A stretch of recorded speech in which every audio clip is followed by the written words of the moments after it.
Hello Newcastle Fans TV, welcome. We're here for a double header this time around. We're putting two previews into one because I haven't got time to do a preview tomorrow or today, depending on when you're watching this video. So we're going to put two videos into one. What we normally do is obviously we look at the opposition normally on the Thursday, and then on the Friday we get on the whiteboard. So we're going to put two together. So we're going to be looking at Burton Albion first, and then we'll get over to the whiteboard as well. So Burton Albion's form, let's have a look at it. Let's get it on screen for you. So the last 6 games, let's have a look at their form. So Huddersfield Town, who got back to winning ways, they suffered a 1-0 defeat at home at Huddersfield Town. They went to Brentford. That was away from home. They got beat 2-1 away from home, and then obviously they beat Rotherham, who went down at the bottom of the league. They beat them 2-1. A good draw against Preston away from home, a 1-1 draw. They got beat off also Reading. They got hammered off Reading 3-0 away from home, and they also drew with Barnsley 0-0 at home. So they've only scored 4 goals in the last 6 games, which is a little bit worrying for Nigel Clough's side. On the positive, it's great news for Newcastle. They don't score many goals, you know. They've conceded 8 goals in that 6 games. They've only picked up 5 points from 6. You can see why they're struggling in the 21st position. And their top scorer is Irvine, who's on 7 goals so far this season. So let's have a look at their Burton Albion's lineup, what we expect them to play. Now, I've looked at a bit of research into Burton. They're going to play, from what I've been gathering the last few games so far this season, they play a wing-back system. They'll play with McLaughlin in goal, and then it'll be Akins in the right wing back. On the other side, it'll be Dyer, who's obviously had a loan spell numerous of clubs, but he's most famous for being at Watford and Leicester. That's Lloyd Dyer, for people who didn't know. Centre backs will be Brayford, McPherson and McCrory, but you might find, I believe, that they've got a suspension coming back as well, so there might be a change in there as well. In the middle, it'll be Chodori, who is on loan from Leicester. Palmer, Irvine has already picked up 7 goals from midfield, really good, you know. And then they've also got Ward as well, who obviously Jamie Ward, and O'Grady, who's on loan from from Brighton, I think it is. So that's the lineups that they'll play. Now, the strengths that that Burton have. So I've obviously been digging, and I've been digging for the last half an hour or an hour. They're very good at set pieces. So Newcastle need to be wary of this one. They're also good in the air, so throw-ins, free kicks, corners, you name it. Creating chances. They do actually create a lot of chances, despite them being in 21st position, believe it or not. And they're also very good at pressing, so when they don't have the ball, they're literally on you. So that's the strengths. The weaknesses, however, they don't keep a hold of the ball as well as like the bigger teams like Newcastle, for example, or Brighton or Norwich or Villa, you know, keeping a hold of the ball as well. They don't finish the chances very well either, so they're weak at that. Against the counter, they're vulnerable. They concede a lot of goals on the counter, which Newcastle, obviously against Wigan, especially the first goal, Diarmi, was a counter-attacking goal. Newcastle are great at that as well. And they also struggle against players with individual skill as well. That's one of the major weaknesses. So, for example, Christian Atcher would be ideal for this game, and obviously he's done well in midweek as well. How Burton Albion play, obviously they play with a wing-back system, so they like to control the possession in the opponent's half. So you might find that Burton actually have a lot of possession in Newcastle's own half as well. They also attempt a lot of crosses. They'll also put long balls in from the centre backs as well. They predominantly attack on the right hand side, so you might see a lot of their threat coming down from the right. They might mix that up with obviously Dyer on the left, but I think they'll be down the right hand side. Nigel Clough really rotates, so I think obviously I was mentioned the centre back, which was Ben Turner. I think if he's back from suspension, I believe he'll come back in. Burton fans, if there's any out there, I'm sure you will correct me. They do take a lot of pot shots as well. They shoot on sight as well. They're not very aggressive as well. They're a fair team as well. So all in all, 21st position with Nigel Clough's team. It's a bit of a mismatch. Even Nigel Clough's come out and said, look, this is the biggest mismatch in Football League. Burton Albion, one of the smallest budgets in all the, never mind the Championship, all of the Football League against the biggest budget, Newcastle. On paper, you would think, yeah, Newcastle would win there, but this is the fixture that everyone was talking about. I'm surprised Sky Sports didn't pick this up.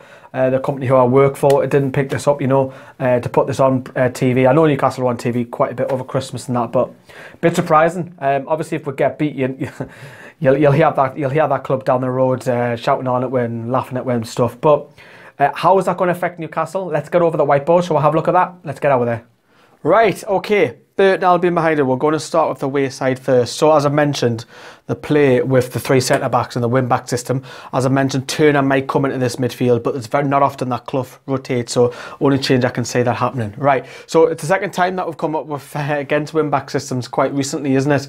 So we all know, as I mentioned, Lloyd Dyer, who is got pace to burn. He'll get up and down. Even though he's 32, 33 now, he's still relatively quick for that man. So you'll see Dyer getting up and down this side of the wing, backwards and forwards as well. So a bit of a workaholic over this side. But on the right hand side, as I mentioned, the more stronger over here. So what you'll find with obviously Aikens will be obviously with a wing back, because to play the wing back system, you've got to be really, really fit.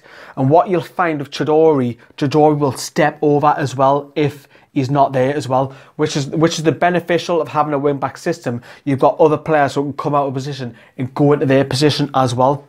I'm a bit surprised that this man Ward hasn't got many goals as well. Obviously used to play in Nottingham Forest as well, as many people already know. O'Grady as well. So they'll play the 2 up top, which again in the Championship and well in English football around now, it's kind of the formations change a lot over the years, and it's not often you see sides play 2 up top. We haven't all season either. So again, Lascelles, Clark, possibly Hayden, even Shelby will all have to talk to each other in front of each other and side by side, and even the likes of Dummett, you know, even the likes of Yedlin or Nita, they're going to have to talk to each other as well, because obviously with a wing back system it's difficult to hold, which means that Burton will play 3 in midfield, in central midfield. Now Newcastle will only play 2 in central midfield, which is obviously Shelby, and you would think it's Hayden unless Colback comes in. But that's why Diarma is key as well, because he's the link between them as well, which Mo Diarma has been on fire in the last 2-3 games as well. Again, they've got the 3 centre-backs as well. Obviously, they're very, as I mentioned, they're very good in the air. So for set pieces, corners, never mind the 2 strikers being up as well. You're going to have 1, 2, 3 coming up from the back as well. So to get another threat that they've got from set pieces, from corners, from free kicks to throw-ins, you name it, or even if they need a goal in the last 10 minutes and only getting beat by one, they might chuck a centre back up top as well. Let's get over to Newcastle.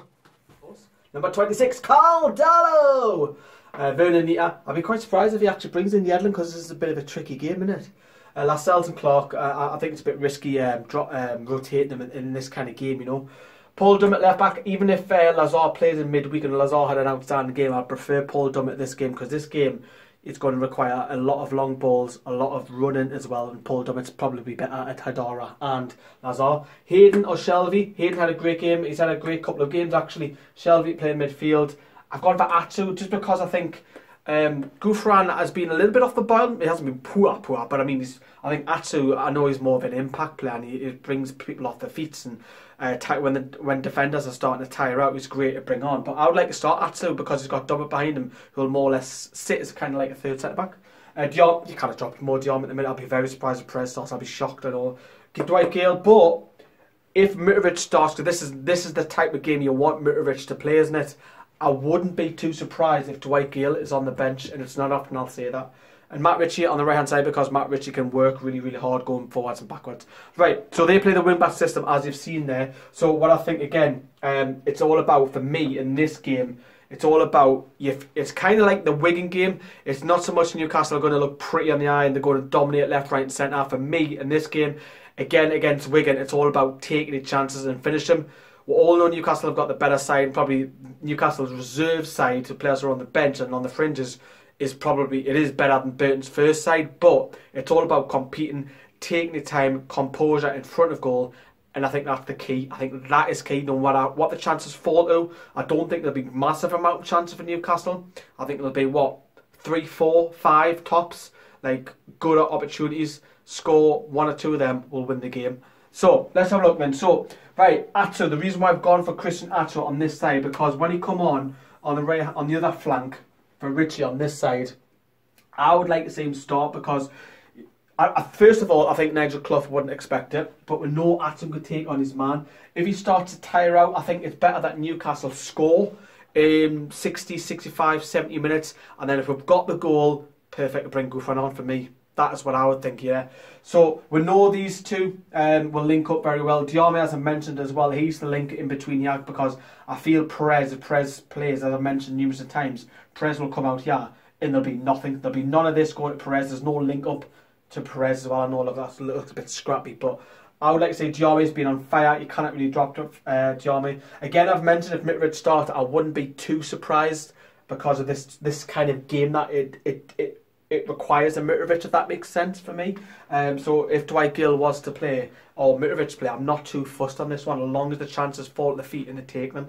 Matt Ritchie, perfect game for Matt Ritchie this. I know he's been a little bit off the boil recently, but Matt Ritchie is great going backwards and forwards. And in this type of game, you're going to need that as well. I know people might say, oh, well, you might say that about Gouffre on the other side. Well, why aren't you saying that? Because I think Atsu, we need something different rather than just workman-like every single player, being a workman-like player, you know. At the end of the day, it's going to fall to chances to these two. I think these two are going to have the most of the chances. And as long as they take one of them away, we'll win the game. Hayden, I wouldn't be too surprised if he goes Colback in this one, if Colback is ready to come back from his eye problem. Because me personally, although Hayden's had a great couple of games, in the championship personally, I think Colback is better away from home than what Hayden is away from home. I think at home I'd always play Hayden, but Colback is nasty. He's in your feet. You'll take one for the team. He gets battered. He gets back up. Personally, for me, if I had an option, I would actually play Colback, but I think Rafa will go for Hayden. These two guys, they were spotted on, when was it? They were spotted in next to Greg's, down where next to our work. They've been spotted in the Newcastle City Centre, hanging out, these two guys. When was it? What day is it today? Friday. It was Wednesday, these two guys. Was it Wednesday? It was Thursday, sorry. It was Thursday. I lost track of what day it is. These two guys were obviously talking. It was Tuesday. It was Tuesday. It was Tuesday these two guys were out. So these two guys talk to each other because obviously they're getting two strikers as well. So they'll have to be in tandem. I think Dummett will also act as kind of like the third centre-back. I'd be very surprised if Dummett... I know I keep going on, he doesn't get past the halfway line, but in this game I don't want him to. I want him to sit there almost as your third centre-back and work on the other hand side. Anita, I don't think Anita will bomb on from the halfway line as much as what he normally does. So for me, Vernon Anita, a right back position, you'll be almost like a full back rather than pushing up. You'll sit there on the right back position and probably not get further than halfway line. But then again, you'll have substitutes from the bench that will possibly change it as well. I'm going to go for a 3-1 win for Newcastle. I got the score prediction right last time. Woohoo! Let me know score predictions, lineups. Is this a challenge? Is this a biggest mismatch? Is it the hardest away fixture that we'll have all season as well, potentially? Let me know what you think. Any comments down there below. And thanks for watching Newcastle Fans TV, and we'll see you later.